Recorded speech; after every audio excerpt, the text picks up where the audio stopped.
Hello everyone, I hope that you're faring well.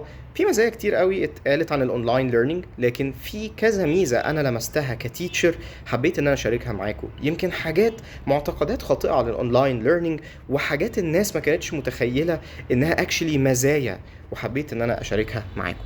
حبيت اركز على 3 حاجات بالذات. يمكن اول حاجة حبيت ان انا اركز عليها قد ايه الاونلاين بيخليني كتيتشر عارف اديك كونتنت اكتر. يعني ايه؟ تخيل الحصة العادية وانت قاعد في الفصل في المدرسة او وانت قاعد في سنتر.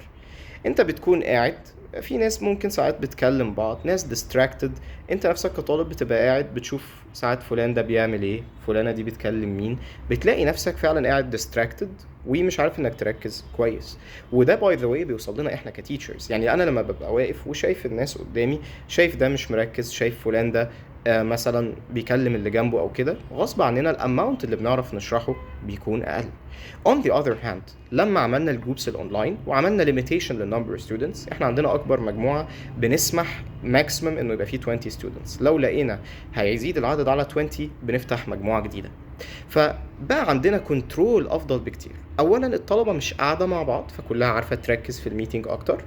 تاني حاجه مفيش بقى طبعا الديسوشيشنز الغريبه اللي الواحد كان بيشوفها، زي مثلا ان حد يقول لي اصل مستر انا لو مثلا انا تعبان من المشوار، او مستر معلش هو السنتر بس ممكن تقول لي الطريق كان فين.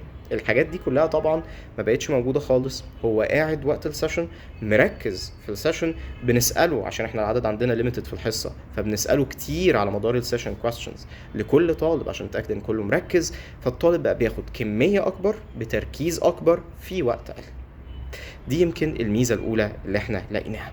يمكن الميزه الثانيه اللي عجبتني جدا هي الفولو اب الافضل مع الستودنتس.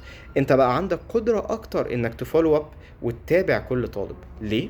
بدل ما كان المونيتورنج الوحيد اللي بيتعمل، الحاجه الوحيده الكلام اللي انا بشوفه او اللي الاسيستنت بيشوفه، لا ده بقى فيه بيرنت اصلا عارفه الكونديشنز بتاعت الستودنت عامه في المذاكره عامله ازاي، وبتساعدنا في ان احنا نعمل فولو اب لحاجه زي كده. فحاجه بالافشنسي دي طبعا بتسهل علينا الموضوع. فبدل ما كان المتابعه ان انا بضطر مثلا اركز مع كل الطلاب اللي في الكلاس ات ذا سيم تايم، فاكيد هتفوتني حاجه معينه مثلا عن طالب معين مركز ولا لا، بقى الموضوع في كذا حد بيشوف الطالب. انا بقى كنت بكون متابعه في السيشن، والدته مثلا بتكون شايفاه في البيت، الاسيستنت بيبقى عارف ايه الاخبار، هل هو مركز ولا لا. فحاجه زي كده فرقت معانا كتير جدا. بس يمكن انا سبت اكبر تغيير للاخر، وهي امكانيه ان احنا ندي الطلبه حصص بفريكونسي اكتر، عدد اكبر بكتير، وزي ما اتفقنا من قبل كده كونتنت دسم اكتر. كتير بيحصل السيناريو الاتي، ان انت تلاقي طالب بيقول لك مستر انا عايز اخش ترايل بعد 3 شهور. طب يا ابني انت واخد بيزكس؟ لا. طب يعني انت الانجليش بتاعك قوي من الاول؟ لا. في الحاله دي بيبقى انك بتضطر تخلي الطالب ياخد كورس بيزكس وياخد سولفينج ات ذا سيم تايم عشان يحضر نفسه في اسرع وقت ممكن للامتحان. طبعا لو احنا كنا بننزل لايف كان الموضوع ده هيبقى صعب جدا، وفي سنترز كان هيبقى صعب وشاق ومكلف جدا بالنسبه للستودنتس. لكن بما ان احنا اونلاين فبيبقى سهل جدا ان الطالب مجرد بياخد اللينك يحضر regardless بقى المكان اللي هو فيه. يعني باي ذا واي حاجه كومن جدا انك انت تلاقي مثلا، احنا عندنا في مصر ترند جميل اللي هو الطلبه بتحب انها تنزل تتمرن رياضات وكده، فان هو حتى يبقى اصلا حرفيا في ستودنت بيقول لي مستر انا كنت بسمع الحصه بعد ما خلصت تمرين الهاند بول بتاعي، بيسمعوا من الملعب حرفيا. ف الفلكسبيليتي دي حاجه لطيفه جدا.